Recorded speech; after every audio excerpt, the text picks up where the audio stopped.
Habari Ghani, my brothers and my sisters. My brothers and sisters, have you ever stopped to think and wonder why the other peoples of the world loathe and despise us? Don't you think about this sometime? What is their problem with us? Let me give you one answer to that. One answer is they despise and loathe us because they despise, loathe, and have no respect for our ancestors or the people in our homeland at this particular time. When you think about it, we ourselves loathe and despise ourselves because of our ancestors and because of the condition of our brothers and our sisters in our motherland today. We have been taught by our enemies to loathe and hate ourselves. Our enemies very carefully isolated us one from the other, rewrote our history, created divisions amongst us that seems to be insurmountable. You see, my brothers and sisters, Africa, if that's the name we want to call it, Africa, our motherland, has all the resources the rest of the world needs. Her people, when you count those who are scattered throughout the diaspora, are a majority of the people in the world. Yet, economically and politically and socially, we occupy the bottom rung of the ladder throughout the world. What's going on here? I'll tell you what's going on here. You see, my brothers and sisters, we worship a God who is white. Our oppressor or colonizer is white. So we equate God with whiteness. We equate our oppressors, the colonizers and our slave masters, with God. So we believe that the only way we can recognize and experience our true humanity is to get as close to being white as we possibly can. So we bleach our skins, we straighten our hair, we wear white wardrobes, we try to talk white, we try to act white, and we want to be white. There's a belief throughout the diaspora, more so in certain places than in others, that you have to marry up. Marry someone lighter than yourself so you can make the race lighter and more close to whiteness. This is mostly evidenced in Brazil than any place else. But believe you me, this is a phenomenon that most blacks in Africa and throughout the diaspora experience, and that has become a part of their personality. They want to become white. Because once you become white, you become more acceptable to white people, and they'll give you more rights. They will recognize you, and they will love you. Yes, my brothers and sisters, the rest of the world despise us and loathe us because we have most of the resources that the rest of the world needs, yet we have to go begging to others to supply our very needs. We have nothing of substance, yet we really own everything, yet we are the poorest people in the world. Africa has it all, but Africa is nothing, so other people despise us. So we must find a way to uplift Mother Africa, to unite all Africans, to have them work for a common cause, to get the right kind of technical education, the right kind of ideology, to drive them the same way, to help them want to develop Africa for Africans in Africa and throughout the world, that we must be Africans And Africa must be for us. We must become black nationalists. We must look out for our own before we look out for anyone else. My brothers and sisters, we can do this. The Honorable Marcus Garvey recognized this almost a century ago. And he said, up you mighty race, you can accomplish what you will. He said, Africa, for Africans at home and abroad. He understood succinctly that we had to unite and develop Africa because Africa had the potential to be the leader of the world. And it was at the bottom of the hierarchy of all the people in the world.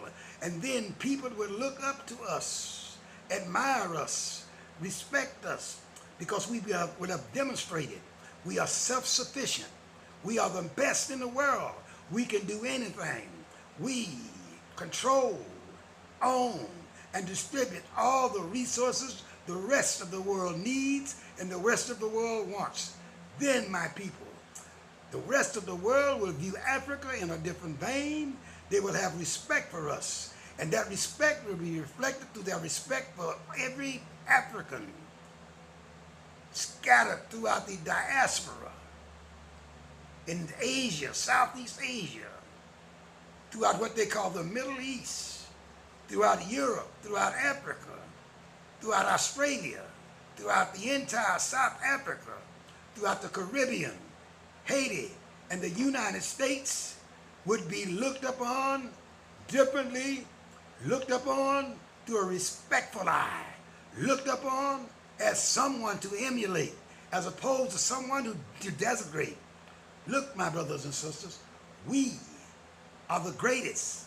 If only we realize this and begin to act on this and begin to love one another and stop being so divided. Stop believing we're different. We're not Nigerians. We're not Senegalese. We're not Cameroonians. We're not Ethiopians. We're not Egyptians. We're not South Africans. We're not Ugandans. We're not Zimbabweans. We're not Guineans. We are one people. Whether you call us African people, it doesn't matter what we call. We are gods. We define who we are, and no one else can define us. But we must all recognize the one designation we claim for our motherland. Our Kubu land, Ethiopia, Africa, are the land of those who are saturated in blackness. We can even call it the black land. Whatever we call it, we must all subject ourselves under that term and act as brothers and sisters, as one united people, from one united ancestry, from one united continent. The rest of the world's people loathe and despise us because they loathe and despise our ancestors and our mother continent, Africa. They despise all Africans. Doesn't matter whether you have light skin, doesn't matter whether you're heavy, melanated, doesn't matter how much money you have, doesn't matter how much intelligence you have, doesn't matter who you think you are. Bottom line, they despise you. Bottom line, you're just a nigger. That is one reason they have in their philosophy, one drop of blood makes you a nigger. Because they want to let you know you have to be pure white to be a part of them. So my brothers and sisters, what we must do is we must develop a strong black nation in Africa. Maybe Zimbabwe is the land we must develop all together. And then we must move to incorporate Tanzania, Uganda, Ethiopia, Sudan, and all the rest of Africa piecemeal, one by one, until we are all under one nation. My brothers and sisters, too many of our African leaders today keep this shit going alive about tribes. Nigeria alone has hundreds of tribes. That's what's wrong with it. Each of these countries have tribes within them, and all of these tribes are divided from one another.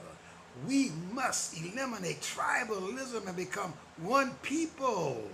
We must develop an army underground throughout the world that's able to point African leaders in the right direction, try to lead them in the right direction, or take them down and put the right leaders in that position who pushes the ideology of African for Africans, African resources under African control, African people for African people, the world over, that we are for each other first and foremost, and then we look out for the rest of the world secondary.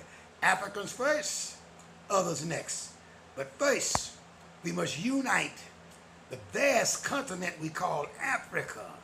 Unite it, what is called Africa or Al Kibu land or whatever it's called, and become one people. That's the primary goal of all of us. It doesn't matter what you look like. It doesn't matter what you talk like. It doesn't matter who you think you are.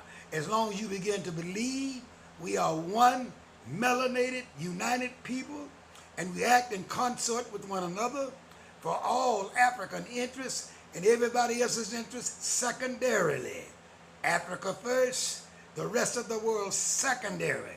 We have to develop our motherland, to develop ourselves, and to develop respect from other people throughout the world for us, because we are the natural rulers of the world. We are the original, aboriginal people on the planet. So we must ask ourselves, why do those Johnny-come-latelys place us and treat us like we are nothing on the bottom of the hierarchy and look down their noses at us and treat us horrifically?